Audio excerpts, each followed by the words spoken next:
So my name's Soda Prest. I use they, them pronouns, and I've been with the Eves since 2019. So everyone who plays roller derby has a roller derby name, which is different than your given or chosen name or your civilian name, some people call it. And it's similar to drag, how it's kind of like this persona that you have. And it probably comes from back when derby was like very performative and almost like a wrestler type of thing. But it's also, I think, for a lot of people, like one of the more exciting things, or like, I'll talk to anybody about, oh, I play roller derby, and it's like, what would your roller derby name be? And I think it's one of the things that like makes people want to play it, honestly, or at least like makes it feel less serious or like more interesting or something. But I did an interview for someone who is doing research about roller derby at a university, and they were telling me about how I guess having a nickname or pseudonym or like what do you call it, an alias, is something that has been studied and proven to have really good impacts on your mental health as well, because people have like lots of different versions of themselves, and by having a different name that you use in a different community, it allows you to kind of compartmentalize different versions of yourself. And I talk about this with my close friends, like there's Soda and there's Elliot, and they're both me, but they're also different people. And by having a way to compartmentalize how I show up in different spaces is something that I find really beneficial. And then also, it's also like immediately makes you feel closer to those people who like know that name and use that name with you. It like kind of dissolves boundaries, right? Like in all names, but especially like someone's got a name like Honey Kruller, and I'm calling this person Honey all the time. It just immediately creates a closeness and like a community between people. So it's a very collaborative thing often too. You go, I'm thinking about this name, or do you have any ideas? This is what I like. What's like, usually they're like puns or like plays on words and something to do with something you like or something that you think is funny. Mine is Soda Prest. It came from actually an ex of mine. I would always like, I would come home from work or school or something, and I'd be like, I'm so depressed, and then they would just go, they just always were like, so depressed, and like, so it became like a thing in my brain. Then Soda ended up being my derby name because again, it has that more separation from my civilian name, and allows me to like, have this totally different persona that I love. And Soda actually I legally changed to be my middle name. So yeah, it has like a big place in my heart and my life. I think the personas in derby still exist. I think they're different than what they used to be, because derby also was not as reffed or ruled like when you would watch it on TV, or even in the early 2000s, like even Bank Track, like early 2000s resurgence, like it was very theatrical and dramatic. It was a little bit more like there was an element of kind of like this performative, like wrestling or fighting that was there, and that isn't the case anymore. But a lot of us still have like a persona, I would say, and I definitely think I do, and I think lots of people do. When they get out there, there's just like a different type of energy that you can kind of channel, and I definitely have like a coach vibe persona. And even where like people in my life like heard me running those meetings and been like, whoa, wow, that's like, it's intense. And I'm like, that's violet. Purple's my favorite color if you didn't notice. So I knew I wanted something like that, but I also wanted something that felt tough and like intense, and because I am, and sounded really cool. And so someone else actually came up with it. Someone said it, Violet Criminal, and I was like, that's it. And it fits very well. I think being Violet Criminal there's a lot of space for intensity, and I think I am an intense person. Like even in my daily life, I am an intense person. I'm also an Aries, so there's like a lot of fire and like aggression that lives in me. And I don't think I ever really had a space to put that in a way that was constructive and helpful and not overwhelming for me, and that is what Derby is. And so I think that it allows me to really have that part of self be present in a lot of different ways, in a lot of different areas.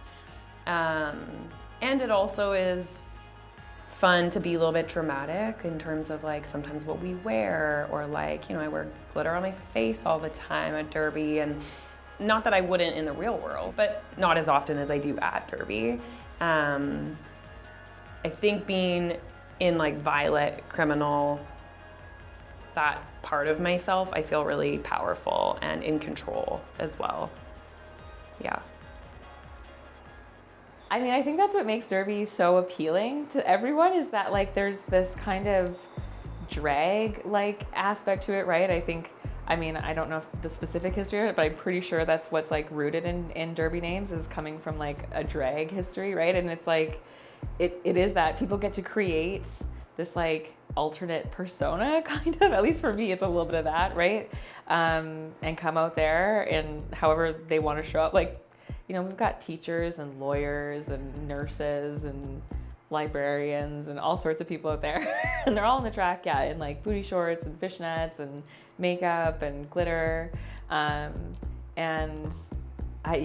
I don't know, I can't speak for everyone, but I think for me, it helps me like get in the mindset, and helps like you just kind of like transform into your Derby persona. And I think like makeup, I really like I love makeup, and so Batty does come with like a look of some sort. We're still fully trying to suss out like who Batty is out there with the makeup, but I know it like calms me down when I'm putting it on. It's like helps me kind of focus. There's the mindfulness part of that, and then I just feel really hardcore and scary, and people tell me I look really scary. I get like mean mug on.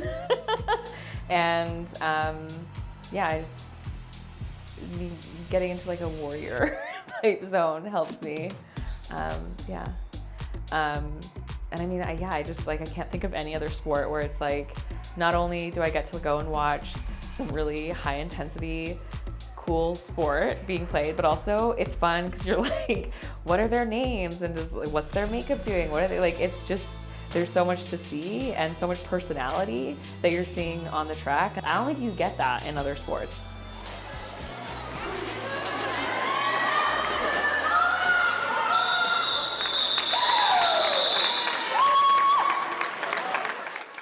So me being a non-binary person and trans mask, my experience in the Eves of Destruction has been very, not just welcoming, but like I feel like celebrated for who I am. When I joined the Eves in 2019, I didn't identify as non-binary or trans, and I had a different name. So being part of this community was like what helped me like, find myself and feel very supported.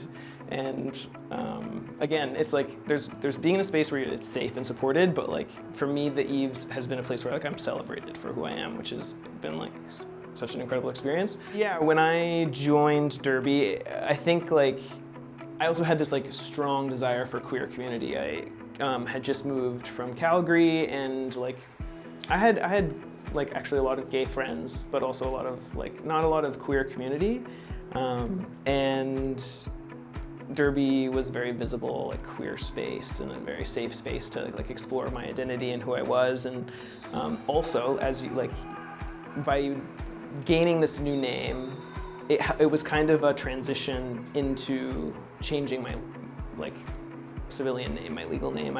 For a while, even at work and like where I volunteered in different spaces, like I used Soda instead of my given name because I wasn't ready to start using a new name, but Soda I could just explain like, oh, it's my Derby name, and it made it feel like less big and more a way to work towards a bigger change. For the most part, I would say that roller derby is like a very queer, inclusive, misfit kind of space. But yeah, the Eves of Destruction is, I would say, like a very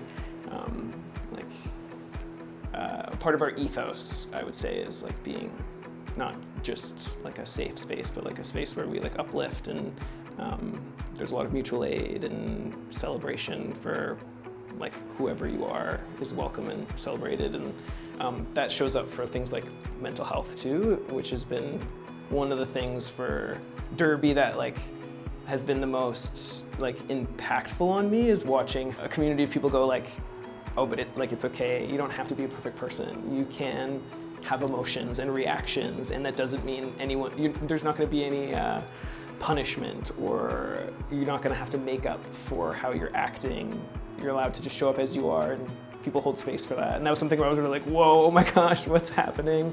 And has been like so inspiring for me to, both for myself, allow myself to be genuine and like be cranky and have moments of like acting in ways that like I wouldn't be proud of outside of this space, but not feel like anyone is, or even if they are judging me, like that they're not holding it against me, or like that being like a representation of my character necessarily. It's just like, you had a moment, and that's okay, and like we can hold space for you if you need, but also like just keep showing up and just be yourself. And so yeah, that's one of my favorite things about our Derby community for sure.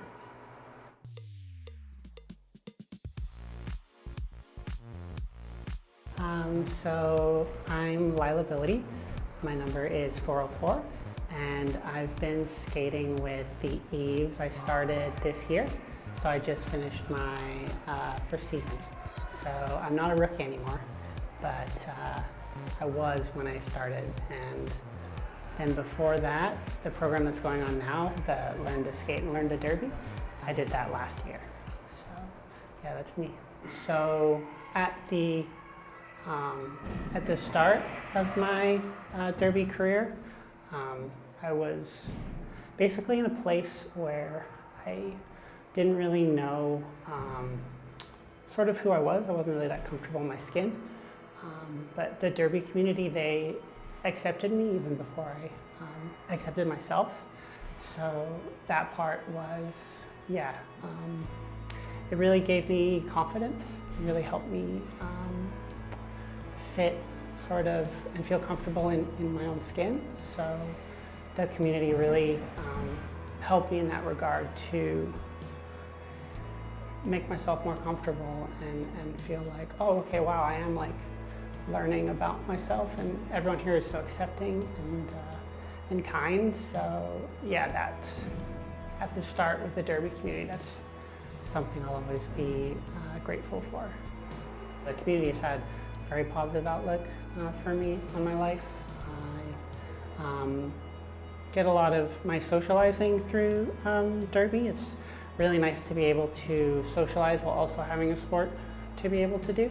It's a very physical sport, and a lot of people are training outside of Derby, whether it be running or weightlifting or what have you. So that aspect, I really just love skating and I want to be better at it. So that's motivated me to try and up my cardio and become stronger so I can be more stable on my legs and be able to do apex jumps. So that has kind of made this positive feedback loop where I play Derby, I love to skate, but I want to be able to skate more, and I want to be able to do these more advanced tricks. So that makes me want to go to the gym and do leg day and stuff like that. So yeah, very much so a positive impact. And also being able to do those things outside of Derby with my Derby friends is great as well.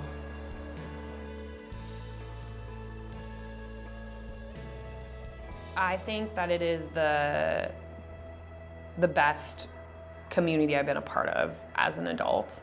And I think that there's a large commitment in our league to making sure that we are really centering community. And that doesn't come without its challenges, for sure. You have a lot of people, trying to run a whole league, but there is so much care and so many cool people and so much love in this sport. And I've never had anything like it. And that's what most people say. is that they've never been a part of something like this. And there's space for everyone too. I think that's something other people have probably talked about, is like, you don't have to have a specific body to play this sport. Like, all body types are useful and amazing and like really tough and will have a spot on the track, right? Also different skills, like as you've talked to some of our refs, okay, so maybe hitting isn't for you. Some people go through like fresh meat or raw meat or learn to skate and they are like, I don't want to hit. Okay, well, like, they ref, or they don't skate and they're like a non-skating official, right? Or they can coach, or they can volunteer. And I think a lot of those people still feel really part of the community. So what I would say to anyone who's like, do I want to do this? Do I not? Like, you absolutely want to do it. I would say give it a shot, because you'll find your place and you'll have a community.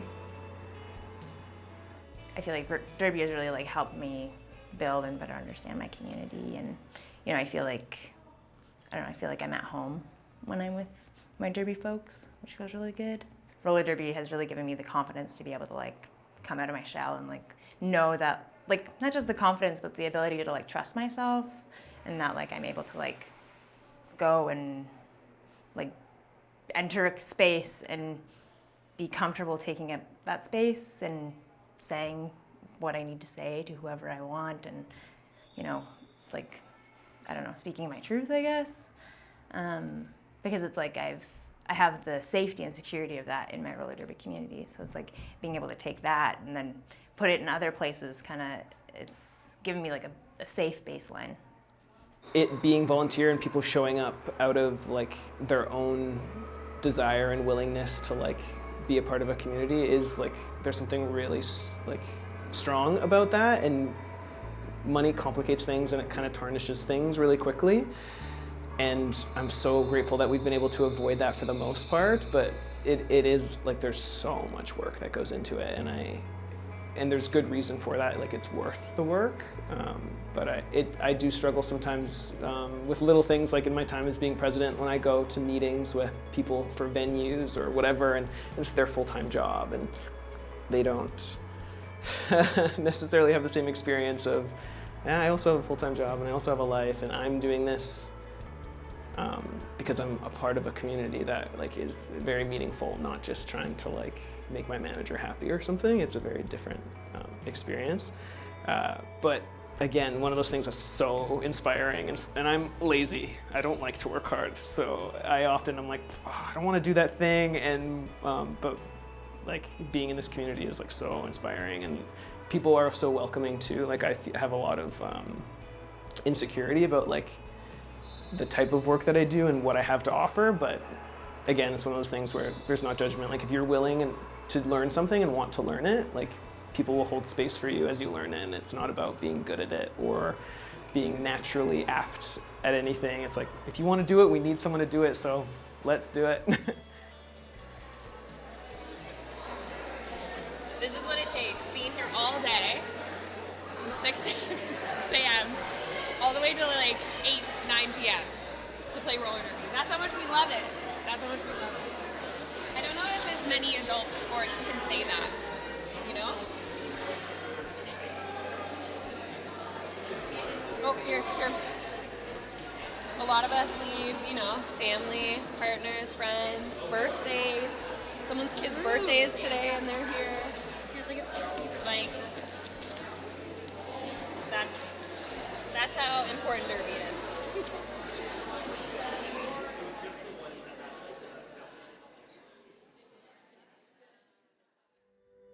I just want to say that there needs to be more funding and better funding for sports like this. I think this is a really, really important space for community and for a group of people who are doing exceptional work and should be validated in the work that they're doing, and how much we are excelling in this sport. You know, we are entirely volunteer run. We are doing this like off the backs of our full-time jobs, off the backs of supporting our families, our dependents, our loved ones, being active members in other parts of the community. You know, we are a female-led sport. We are a femme-presenting sport. We're a queer sport. We're a trans-inclusive sport. why is it so difficult for us to access practice space? Why is it so difficult for us to fund what we do? Why is it that we have to work so hard to be in a space that is so important to us and so important to the health and safety of our lives? At the end of the day, we are in what a lot of sports are experiencing, an issue of lack of space. The dominant player right now and the rapidly expanding sport of pickleball is taking over a lot of these indoor practice spaces that we need and we desperately need to continue to do the sport that we love.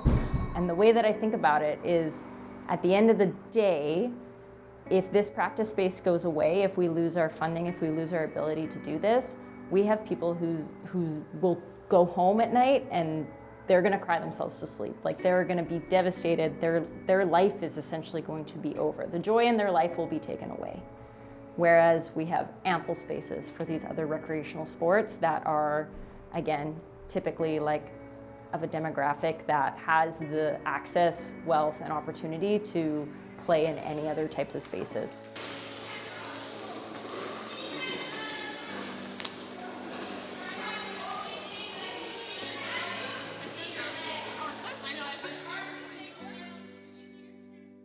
So without getting too political and without too much speculation, the municipality in which we practice in the summertime and is our primary space for our games, which is our revenue driver, like that's how we fund our league, is through our games. The municipality in which that facility is in was approached by a group that was advocating for a change of use within the space. So they wanted to turn it into pickleball. Without letting us know, we, the Eves of Destruction, who have been tenants within that space, users of that space for 15 years, without letting us know, they were not intending to renew our contract. We had to actively basically beat the door down to find out what was going on, to learn that we were no longer going to be able to use the space that we had called home for the last 15 years, and that they were, in essence, going to be moving us to a different space and an entirely different schedule. The issue being with the schedule, we are, again, 9 to 5, mostly people. A lot of folks have families that they support. We have an entire juniors program where we've got kids going to school and then coming to play the sport after school.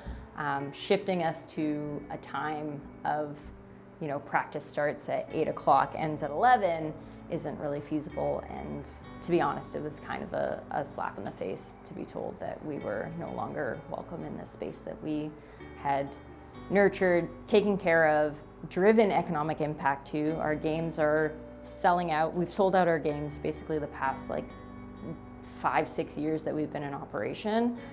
That's flooding people into that space and into the surrounding businesses.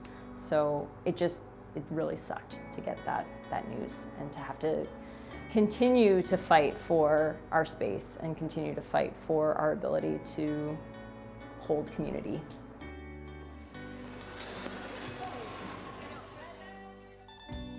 Yeah, so we lost our spot and we got moved over to the other side, and that's been really challenging because the times haven't been necessarily the best timing, and then we're also competing with the lacrosse team, and it's interesting because it's we're a women's sport, but it's the vibe shifts when I don't know, when cis men enter our space, I guess.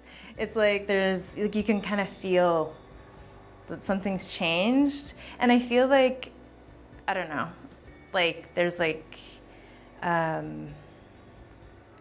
don't really know how to describe it. There's something that's different. And I feel when we were on the other side where the pickleball is now, there was a safety, it felt safer, even though I know it's safe. It's totally safe over there. It's totally safe and fine. It's just it feels I don't know, we're being watched in a different way than we were being watched before. And like, I feel like on the other side, we're being watched as athletes, and now we're being watched as women. And it's like, as a person that like is non-binary, like I don't know what to do with that. I'm like, I don't want to talk to anybody. I'm just gonna put my blinders on and just get in, get out. Like, regardless of like how I look or how I act, like, I don't know. Like, I feel like, yeah, it's just, it's change, and change is always hard, and it's an adjustment. And I feel like we are making the adjustment, and we're getting there, and like we made it through the whole summer season like that. But like, it's different. It's different, and that's okay. But it sucks. Full candid.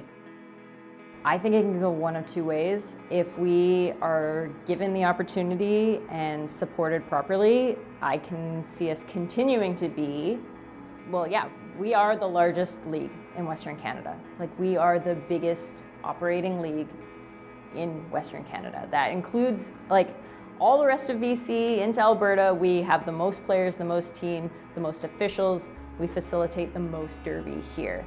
We have fans that have been with us for the entire time. Like, when I think about it, we are like 2 years away from being a 20-year-long league. Like, people who have been coming to our games, who have showed up, met their partners, they brought their kids have played, you know, now their kids are playing for Team Canada. It's wild. We have been doing this for so long.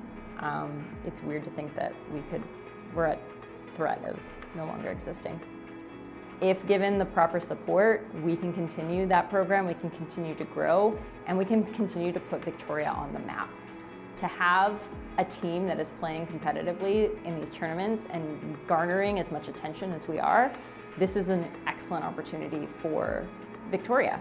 Like, what cooler thing than to say you've got champion roller derby team like here in the space. So that's one way. The other way I can see it going is we continue to lose practice space. We continue to lose the ability to support all of our skaters. We continue to lose the ability to drive revenue, to run all of the programs that we run, and we fold. So if you can, support your local roller derby. We are an incredible group of people who are so welcoming. We'd love to have you in our space. Just please take care of us. We want to keep doing what we do. I love the sport, and I love my community, and I'm really excited that it's getting captured. So thank you so much. And yeah.